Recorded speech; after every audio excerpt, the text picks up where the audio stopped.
నిజామాబాద్ పార్లమెంట్లో బీఆర్ఎస్ జెండా ఎగరవేస్తామని అన్నారు బీఆర్ఎస్ ఎంపీ అభ్యర్థి బాజిరెడ్డి గోవర్ధన్. కాంగ్రెస్ బీజేపీలు మోసపూరిత హామీలతో ప్రజలను మోసం చేస్తున్నాయని మండిపడ్డ బాజిరెడ్డి గత 10 ఏళ్లలో తమ ప్రభుత్వం చేసిన అభివృద్ధే తనను గెలిపిస్తుందంటూ ధీమా వ్యక్తం చేశారు. ఇదే క్రమంలో పార్లమెంటు ఎన్నికల్లో అన్ని వర్గాలు తమ వెంటే ఉంటాయన్న బాజిరెడ్డితో మా ప్రతినిధి కిషోర్ ఫేస్ టు ఫేస్. సందడి మొదలైంది. ఇప్పటికే టికెట్ దక్కించుకున్న నేతలు అటు ప్రజల్లోకి దూసుకెళ్తున్నారు. ఇటు బీఆర్ఎస్ నుంచి ఎంపీ అభ్యర్థి బాజిరెడ్డి గోవర్ధన్ విస్తృతంగా ప్రచారం చేస్తున్నారు. ప్రస్తుతం మనతో బాజిరెడ్డి గోవర్ధన్ గారు ఉన్నారు. చెప్పండి సార్, నియోజకవర్గంలో పరిస్థితి ఏ విధంగా ఉంది? ప్రజల నుంచి ఎలాంటి స్పందన వస్తుంది? చాలా బాగుంది. 5 నెలలు అవుతుంది 6 గ్యారెంటీలు ఇచ్చి కాంగ్రెస్ వాళ్ళు. ఈ 5 నెలల్లో ఒక్క గ్యారెంటీ కూడా చేయలేదు. ఒక్క గ్యారెంటీలో 1/3 ఒక గ్యారెంటీ నడుస్తుంది. ఒక గ్యారెంటీలో 3వది మహిళలకు బస్ ఫ్రీ. అది కూడా మరీ అధ్వానం నడుస్తుంది.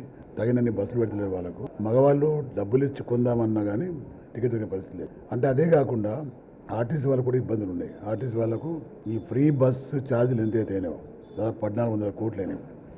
ఆ 1400 కోట్లు ప్రభుత్వం ఇవ్వాల్సింది.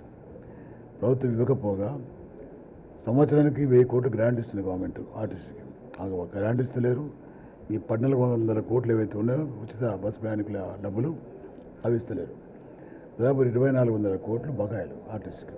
మరి ఇది చూసిన తర్వాత రాను రాను ఈ ఫ్రీ బస్ కూడా తగ్గించే ప్రయత్నం చేస్తారు. బస్సులు ఇప్పుడే తగ్గించిండ్రు, ఇంకా తగ్గించే ప్రయత్నం చేస్తారు. అది కూడా అట్లా ఫ్లాప్ అవుతుంది. ఈ మిగతా ఏవైతే ఉన్నాయో 6 గ్యారెంటీలు, 6 గ్యారెంటీలు ఒక్క గ్యారెంటీ కూడా చేయలేదు. ఇవన్నీ చూస్తూ ఉంటే ప్రజలకు అర్థమైపోయింది ఏంటంటే వీళ్ళు ఓట్ల కోసం మాత్రమే మమ్మల్ని మోసం చేస్తారు కాంగ్రెస్ పార్టీ వాళ్ళు. మంచిగా నడుస్తున్న ప్రభుత్వం కేసీఆర్ ప్రభుత్వం, ఆ ప్రభుత్వాన్ని పోగొట్టుకున్నాము, చాలా తప్పు పని చేసి మన భావనలో ప్రజలు ఉన్నారు. దీనిలో ప్రజలకు ఒక అవకాశం వచ్చింది. ఇప్పుడు మే 13th నాడు అవకాశం వచ్చింది వాళ్ళకు. ఇది రివెంజ్ తీసుకునే ప్రయత్నంలో ఉన్న ప్రజలు. అంటే మాకు ఇట్లా మోసం చేస్తారా అనే కోపంతో వాళ్ళు ఉన్నారు కాబట్టి వాళ్ళకు ఒక మంచి అవకాశం ఇప్పుడు వచ్చింది. అవకాశాన్ని ప్రజలు ఉపయోగించుకుంటున్నారు. అందరూ బీడీ కార్మికులు కానీ, అదేవిధంగా వికలాంగులు కానీ, మహిళలు కానీ, ఇంట్లో ఉన్న అందరికీ 2,500 ఇస్తాను. ఇప్పుడు ఆ చెల్లె ఉండని, అక్క ఉండని, ఇంకెవరుండి వీళ్ళకి పెన్షన్ వాళ్ళు అందరు పెన్షన్ ఇస్తాను. ఆ పెన్షన్ లేవు. ఇవన్నీ చూసిన తర్వాత ప్రజలకు ఆగ్రహం ఎక్కువ ఉవ్వెత్తున వస్తున్నాయి. నేను ప్రజలు వెళ్తున్నా, అందరి క్యాండిడేట్ కంటే ఎక్కువ తిరుగుతున్నాడు. నేను బీజేపీ క్యాండిడేట్ కానస్తలేడు, మొహం చాటేసుకుని తిరుగుతున్నాడు, సూచన మీద తిరుగుతున్నాడు, గ్రామాలకు వెళ్ళి కూడా రెచ్చగొట్టి మాటలు మాట్లాడుతున్నాడు. కాబట్టి ప్రజలకు నచ్చలేదు. కాంగ్రెస్ పార్టీది చూడ మాటలు మాట్లాడింది. ఈ ఇద్దరికంటే బీఆర్ఎస్ పార్టీ నయమనే విధంగా ప్రజలకు అభిప్రాయం వస్తున్నది. కాబట్టి తప్పకుండా మరి పరిస్థితి చూస్తూ ఉంటారు రాష్ట్రంలో. ఆ తర్వాత కేసీఆర్ గారు తిరుగుతున్నారు, ప్రజల్లో తిరుగుతున్నాడు. ప్రజలకు కాళేశ్వరం వాటర్ ఇస్తలేరు, కరెంట్ ఇస్తలేరు, రైతు బంధు ఇస్తలేరు, బోనస్ ఇస్తలేరు, రైతు బీమా ఇస్తలేరు. అన్నీ ఆపేసి రైతులను ఆదుకోవడానికి ప్రజల పక్షాన పోరాటం చేసుకుంటూ ఇలా అనారోగ్యంతో ఉన్నా, కాలు విరిగిన బస్ యాత్ర చేస్తుంది సీఎం గారు. ఆ బస్ యాత్రలో మీరు చూస్తున్నారు, జనం తండోపతండ్లుగా వస్తున్నారు. కాంగ్రెస్ పార్టీ జెండాలు పట్టుకుని కూడా వస్తున్నారు. కాంగ్రెస్ పార్టీలో ఉన్న వాళ్ళు కూడా సానుభూతి వ్యక్తం చేస్తున్నారు. కాబట్టి తప్పకుండా మా గెలుపు ఖాయం. సీఎం గారి టూర్ ఎప్పుడు ఉంది, ఎక్కడ ఉండబోతుంది? కేసీఆర్ ఇప్పటికి మనం సీఎం అంటున్నాను, కేసీఆర్ అంటలేము మనం, మీరు కూడా అంటున్నారు. మాట చెప్తాను అంటే ప్రజల్లో అదే ఉన్నది. ఇప్పుడు ఏం మార్పు రాలి కాబట్టి మళ్ళీ కేసీఆర్ ఉన్నాడు అనుకుంటున్నారు అందరూ. నేనేమంటున్నా అంటే ఈ 5వ తేదీ నాడు, ఇవాళ 1st, 5th నాడు సాయంత్రం ర్యాలీ పెద్ద ఎత్తున జగిత్యాలలో ఉంది. నెక్స్ట్ డే 6వ తేదీ నాడు నిజామాబాద్ టౌన్లో ఉంది. కనీసం 1,00,000 మంది అన్నా జనం వస్తున్న ఆశిస్తున్నామే.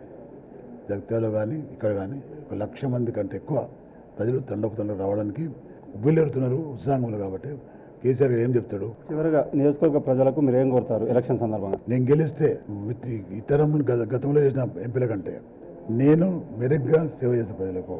మెరుగ్గా ప్రతి నెల ప్రతి కాన్స్టిట్యూన్సీలో 2 రోజులు ఉంటాను.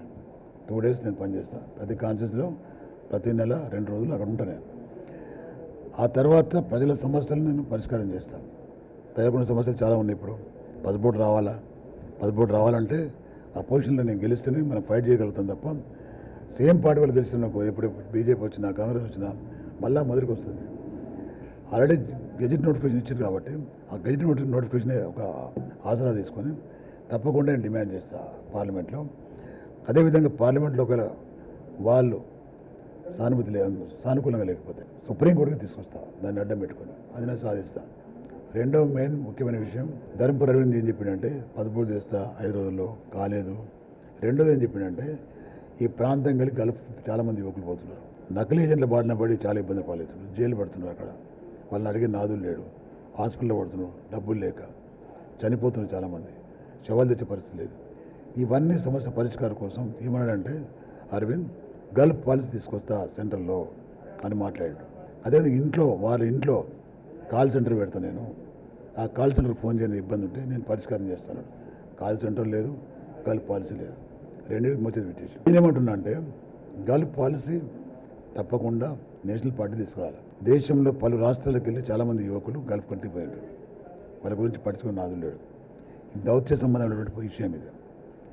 స్టేట్ గవర్నమెంట్ ఏదో చిన్న చిన్న చేస్తున్నారు, కానీ సెంట్రల్ గవర్నమెంట్ ఇంటర్నేషనల్ లెవెల్లో మాట్లాడాల్సింది సెంట్రల్ గవర్నమెంట్. కాబట్టి పాలసీ పెట్టుకుని ఆ పాలసీ ప్రకారంగా లీగల్గా అన్ఎంప్లాయిడ్ యూత్ ఎవరైతే ఉన్నారో, స్కిల్ లేబర్స్ ఉన్నారో వాళ్ళు ప్రభుత్వం ద్వారా వెళ్తేనే బాగుంటుంది.